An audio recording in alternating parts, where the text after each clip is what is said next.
નમસ્કાર મિત્રો, हमारी चैनल सरकारी योजना જ્ઞાનમાં તમારું હાર્દિક સ્વાગત છે। તો આજના વિડીયોમાં આપણે જાણીશું કે એક સરકાર દ્વારા એક નવી યોજના શરૂ કરવામાં આવી છે। આ યોજના છે મફત પ્લોટ યોજના। જેમ કે 100 ચોરસ વાર જમીન છે તે તમને મફત પ્લોટ આપવામાં આવશે, એ સરકારનો નિર્ણય છે। તાજેતરના સમયમાં ગુજરાત રાજ્યના ઘણા રહેવાસીઓ પોતાને ઘર અથવા મકાન બનાવવા માટેના જમીન નથી હોતા અને બીપીએલ ગરીબી રેખા નીચે રેશન કાર્ડમાં સુશોભિત હોય અથવા તેમના માટે સંઘર્ષ કરી રહ્યા હોય તો સરકારે મફત પ્લોટ યોજના નામનો એક આ કાર્યક્રમ શરૂ કર્યો છે।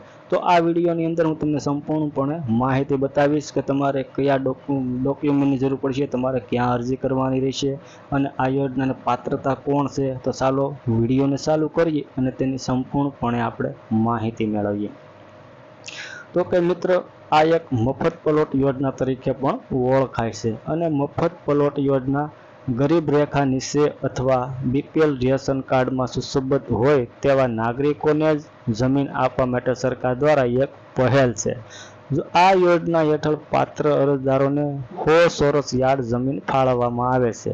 જો તેઓ પાસે પહેલેથી ઘર ન હોય અથવા મકાન બાંધવાનું પોસાય તેમ ન હોય તો તેઓ મકાન બાંધવા માટે સક્ષમ બનાવે છે। તો આ યોજનાનો પ્રાથમિક ઉદ્દેશ્ય મિત્રો શું છે? તો કે ગુજરાતમાં ગરીબી રેખા નીચે જીવતા લોકોને ઘર બનાવવા માટે મફત પ્લોટ આપીને સહાય કરવાનો છે। તો આ વૈકલ્પિકોને આવાસ ઉકેલો પ્રદાન કરીને તેમની નાણાકીય પરિસ્થિતિમાં સુધારો કરવાનો ઉદ્દેશ્ય છે। તો મફત પ્લોટ યોજનાના લાભ કઈ રીતથી મળશે?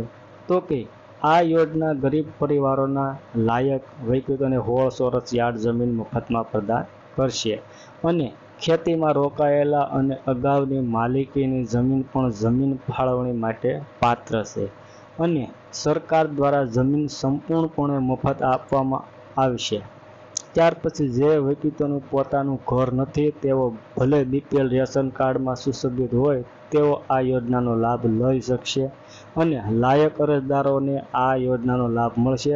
તેમની આર્થિક સ્થિતિમાં સુધારો થાય કરવા માટે આ યોજના બહાર પાડવામાં આવી છે અને ત્યાર પછી મિત્રો આ યોજનાનો લાભ મેળવવા માટેની પાત્રતા શું નક્કી કરે છે? તો કે અરજદારો ગુજરાત રાજ્યના રહેવાસી હોવા જોઈએ।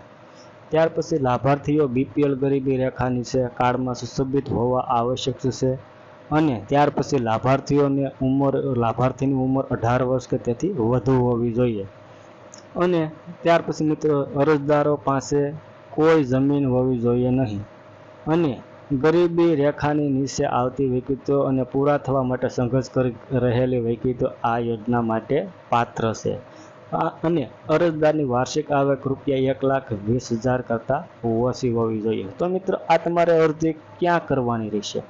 તો કે મફત યોજનાનો લાભ મેળવવા માટે અરજદારોએ પોતે ઓફલાઈન અરજી કરવાની જરૂર પડશે। તેઓ તેમના સંબંધિત ગ્રામ પંચાયત કચેરી અથવા તો તાલુકા પંચાયત કચેરીમાંથી અરજી ફોર્મ મેળવી શકે છે અને એકવાર પ્રાપ્ત થયા પછી અરજદારોએ તમામ જરૂરી માહિતી ભરવી પડશે અને તેને જરૂરી દસ્તાવેજો સાથે સબમિટ કરવી પડશે। ત્યાર પછી જિલ્લા પંચાયત દ્વારા અરજી કરવામાં આવશે અને એકવાર મંજૂર થયા પછી લાભાર્થીઓને સૂચિત કરવામાં આવશે। તો મિત્રો તમે પણ આ એક મફત પ્લોટ છે, તમે પણ આનો લાભ લઈ શકો છો। સરકાર છે તે ફ્રીમાં આપે છે તો તમે પણ લાભ લઈ શકો છો અને આ ઓફલાઈન અરજી છે, ઓનલાઈન અરજી નથી। તો બસ તમે પણ લાભ લઈ શકો છો। થેન્ક યુ, ધન્યવાદ।